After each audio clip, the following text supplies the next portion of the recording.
Terima kasih rakan-rakan media dan Yang berhormat Datuk Hanifah, Timbalan Menteri Ekonomi, Datuk Nur Azmi Dirun, Ketua Setiausaha Kementerian Ekonomi, Datuk Dr. Zunika Muhammad, Timbalan Ketua Setiausaha Kementerian Ekonomi, dan rakan-rakan media. Ini adalah sesi reaksi media yang pendek selepas pembentangan Kajian Separuh Penggal Rancangan Malaysia Kedua Belas oleh Yang Berhormat Perdana Menteri sebentar tadi. Rancangan Malaysia Kedua Belas dibentangkan di Parlimen tahun 2021 dan selepas sahaja pembentangan itu banyak perkara yang telah berubah. Pertamanya ialah kerana semasa ia dibentangkan pun negara masih lagi belum keluar dari kemeluk COVID dan kesan kepada ekonomi negara seperti yang telah dihuraikan oleh Yang Berhormat Datuk Seri Anwar tadi adalah besar. Pada masa yang sama, akibat daripada kemeluk COVID seluruh dunia, keadaan ekonomi global semakin mencabar. Perkara-perkara yang mengesani negara, contohnya kenaikan inflasi sebelum ini di Malaysia semakin reda, tapi di negara-negara lain terus berlaku. Sebab itu kita tengok contohnya tindakan demi tindakan yang mengganggu kelancaran ekonomi global, termasuklah soal harga minyak yang sebenarnya kekal tinggi. Kemudian yang terbaru di India, keputusan untuk menghalang ekspor beras contohnya. Dia gangguan rantaian bekalan makanan yang berpunca daripada COVID itu berterusan sehingga sekarang, dan dunia masih lagi bergelumang dengan cabaran itu, keadaan inflasi, keadaan kadar faedah dan sebagainya. Jadi itu juga banyak menukar pelbagai kebijakan dan perancangan yang telah dibuat semasa RMK 12 dibentangkan dahulu. Dan yang mutakhir sudah tentu ialah sejak November yang lalu kita ada pertukaran kerajaan yang baru. Maka Rancangan Malaysia Kedua Belas yang dibentangkan dalam tahun 2021 itu perlu dijajarkan, terutamanya kepada kerangka ekonomi madani dan juga dengan pelan-pelan ekonomi sektoral yang lain. Sebahagiannya itu telah pun dibentangkan pun, termasuklah pelan peralihan hala tuju tenaga, kemudian New Industrial Master Plan dan yang akan banyak lagi kan. Jadi saya nak ambil peluang ini untuk mengucapkan terima kasih kepada keseluruhan warga kerja Kementerian Ekonomi yang bertungkus lumus menyiapkan kajian separuh penggal ini dari hari pertama saya masuk pejabat pada 3 Disember, kerana kajian separuh penggal ini bukan seperti kajian separuh penggal yang lepas-lepas. Ia bukan semakan untuk melihat berapa yang telah berjaya dan berapa yang masih lagi dalam pelaksanaan. Ia hampir satu pelan ekonomi dan pelan pembangunan negara yang baru 100%. Jadi tugas itu menjadi begitu mencabar dan alhamdulillah ia berjaya dihasilkan dengan baik, dengan sumbangan 100% daripada kaki tangan dan penjawat awam, tanpa kita perlu bergantung kepada khidmat luar, walaupun perkara-perkara yang dimasukkan perancangannya itu banyak melibatkan perkara-perkara yang teknikal dan rumit. Bagi saya itu adalah satu kebanggaan dan juga menjadi penanda aras yang meyakinkan kita bahawa perkara seperti ini kemudiannya akan boleh diperturunkan kepada kementerian-kementerian lain dan insya-Allah akan dapat dilaksanakan. Akhir sekali, saya pasti kandungan di dalam rancangan Malaysia Kedua Belas, kajian separuh penggal ini akan terus mendapat perhatian dalam tempoh yang terdekat ini kerana ia adalah satu pembentangan dasar yang menyeluruh yang pertama daripada kerajaan perpaduan. Sebab itu ia mendapat tumpuan kerana sebelum-sebelum ini kalau belanjawan itu hanyalah mengenai perbelanjaan bagi tahun 2023. Kalau kita cakap pasal ekonomi, kerangka ekonomi madani, ia melibatkan ekonomi, kan? Kalau pelan peralihan tenaga itu sektoral. Kajian Separuh Penggal ini adalah perancangan menyeluruh yang memberi gambaran terbaik mengenai bagaimana kerajaan perpaduan ini akan mengubah bukan saja struktur ekonomi pentadbiran negara kita, tetapi bagaimana ia akan mengesani kehidupan setiap rakyat Malaysia dalam semua aspek. Dan saya galakkan seberapa ramai orang ramai untuk terus meneliti. Kita ada dokumen-dokumen yang pelbagai. Dokumen penuh itu panjang dan tebal. Kita juga akan ada ringkasan.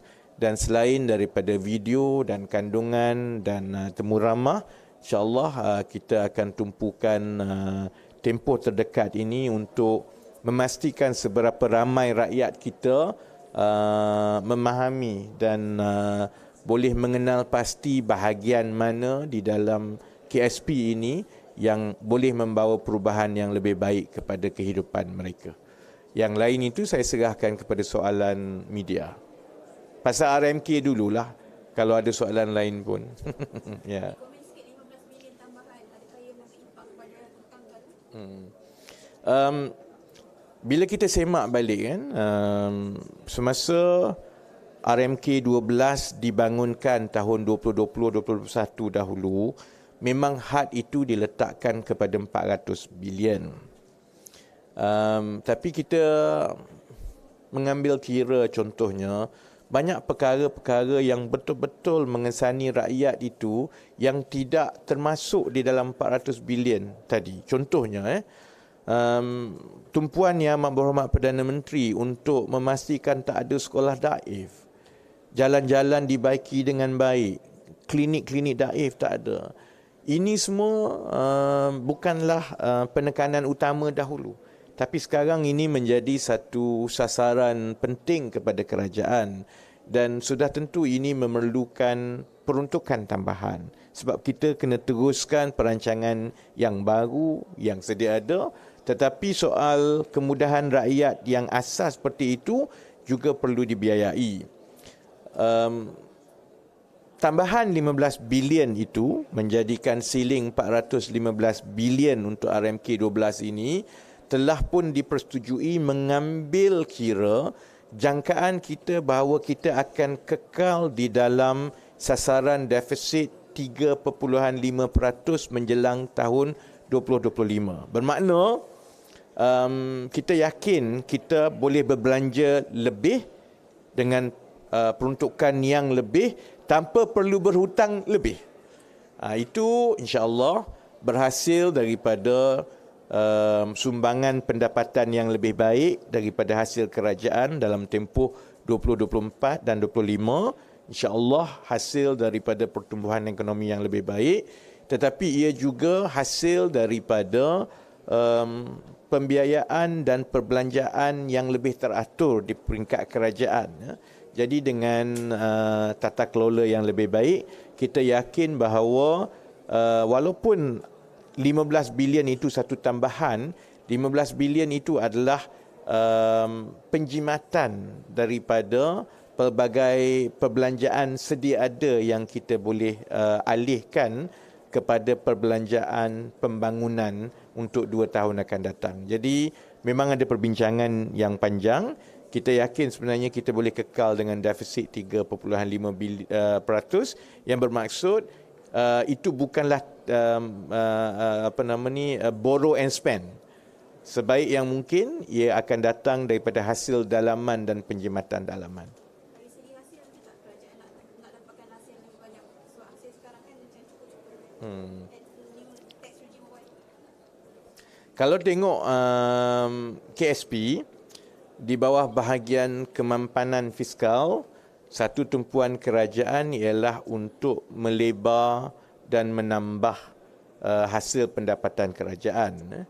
Tumpuan kerajaan sekarang ialah untuk membangunkan dan mengoperasikan cukai keuntungan modal, capital gains tax.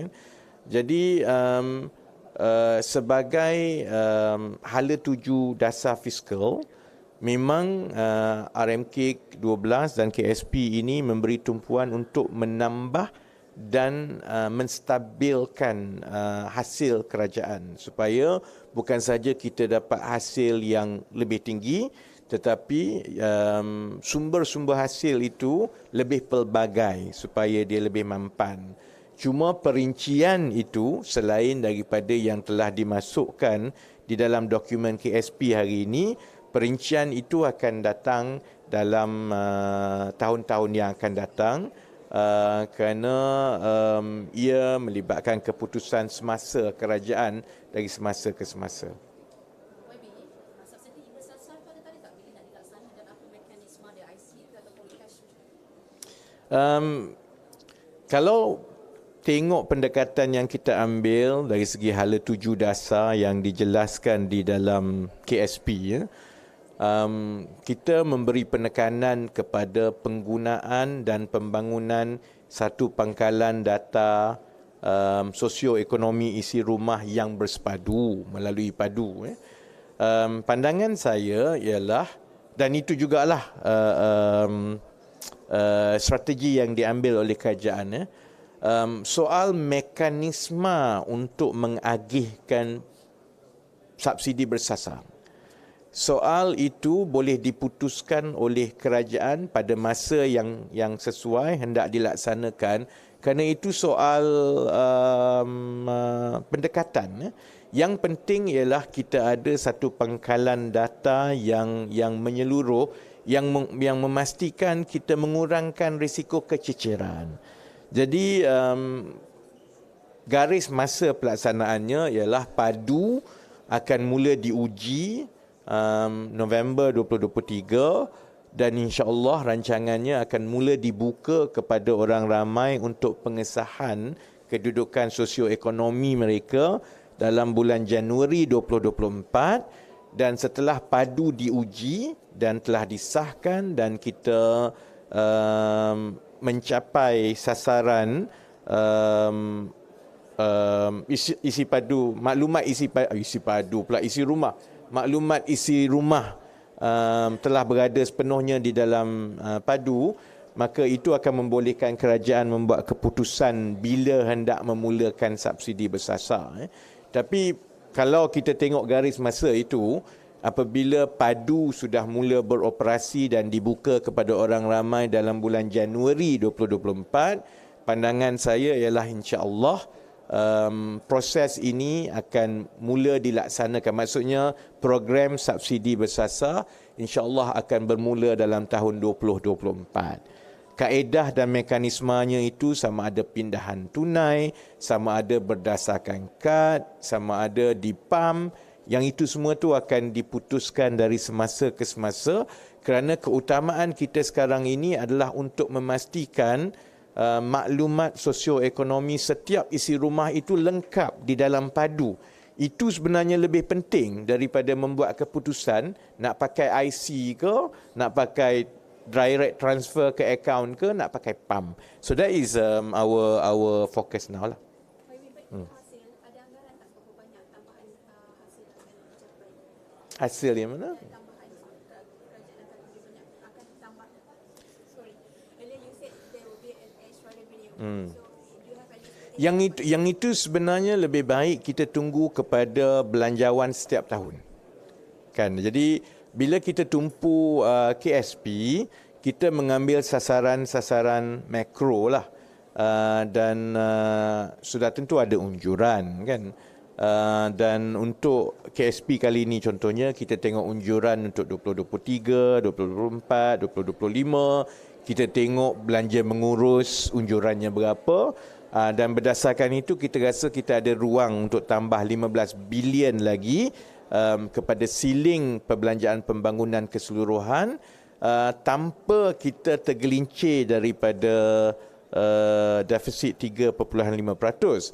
Tapi sebaiknya saya ingin mengelakkan daripada memberikan unjuran yang berbeza-beza kerana kita dah dekat dengan belanjawan bulan depan.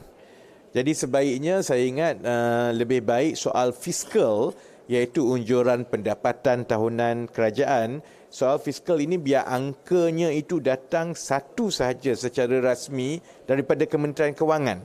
Kerana Kementerian Ekonomi bertanggungjawab kepada perbelanjaan pembangunan dan keseluruhan perencanaan ekonomi, tetapi sebenarnya tanggungjawab fiskal itu is Kementerian Kewangan. So the number has to be from them, and it's better that we just get one consistent number, and that number is usually will be elaborated during the budget. Jadi kita tunggu bajet ini dan bajet tahun depan. Will the government consider reintroducing GST during the 12th plan?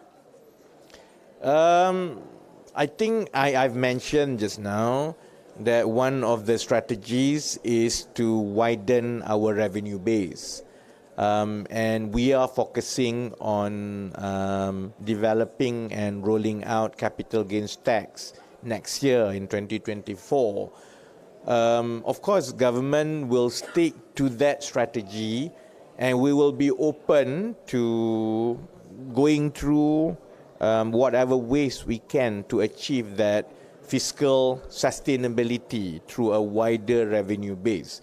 Whether it's going to be capital gains tax, whether it's going to be GST, whether it's going to be any form of direct or indirect taxes, I prefer to keep that strategy open, and then we will decide on case-to-case basis, on year-to-year basis. So any announcements with regards to whatever new tax, whatever new revenue, that will be made by the finance minister from one budget announcements to another. The 12th plan is based on oil prices at what price? What is your? Sorry? Based on oil prices at what? At $70 a barrel. What is the 12th plan calculating the oil prices at? No, it's year to year, of course, there will be a crude price assumption on year-to-year basis, you know.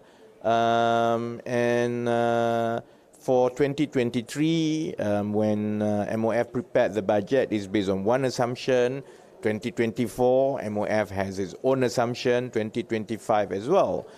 Now, it's not the place of Kementerian Ekonomi when we develop this to meddle with that. So the fiscal number comes from MOF. So we look at what is the fiscal space that we have, how far, and we can stretch the fiscal space, hence the decision that we can add 15 billion extra.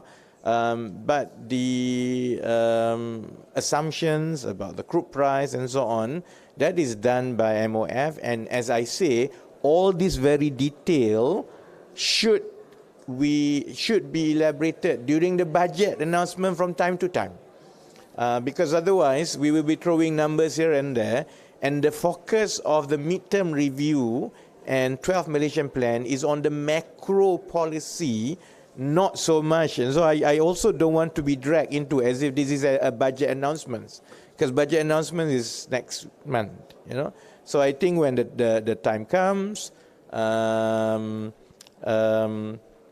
go through whatever the assumptions, what the numbers, because the purpose of RMK 12 and what we put to Parliament today is that it provides the high level parameters.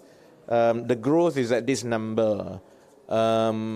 Spending on infrastructure and developmental expenditure is at this number. Deficit target is at this number. This becomes the prerequisites when MOF runs the annual budget year after year, because you have to stay within these targets, and And all these assumptions, prices, revenue, actually change on year-to-year basis. It's not decided at the RMK 12 planning. I just want to know, are we on track to achieve the RMK 12 targets in terms of growth? Because you said high income nation is within reach by 2026 if we can keep 4-5% growth, right? Are we on track? Yes. I think, of course, I take like 3 seconds pause is because it's a challenge. And the challenge is because the global economy remains uncertain. And we keep track very closely with what is happening in China. And China is our big trading partner. And whatever slowdown in China will definitely has a spillover effect to us. So it's in the next few months, in the next few quarters, is an understatement to say that growth target is a challenge for us. Yet, we've also seen the immediate and good effect each time this administration rolls out a new sectoral policy. We've seen that during the rollout of NETR. We've seen it during the rollout of the new industrial master plan. So I also feel that despite all these global challenges, and economic headwinds, there is a lot of interest among investors to come and participate in our new growth narrative. So what we are expecting is that to go through the short-term challenges in the next 6 months, 9 months, and build the foundation for these high-growth, high-value sectors that can bring in new kind of investments in the next 2 years. And the combined effect of this, maintaining the resilience of our existing growth trajectory and building the foundation for the next growth narrative based on the high growth, high value sectors that we've outlined in the document, the combined effect of this will allow us to remain on track to achieve the growth target of RMK 12 by the end of 2025. And from there, to make sure that we will be able to achieve high income nation status by 2028, because the window is expected between 2026 to 2028. Okay? All right. Thank you very much. Saya nak pergi toilet sebenarnya.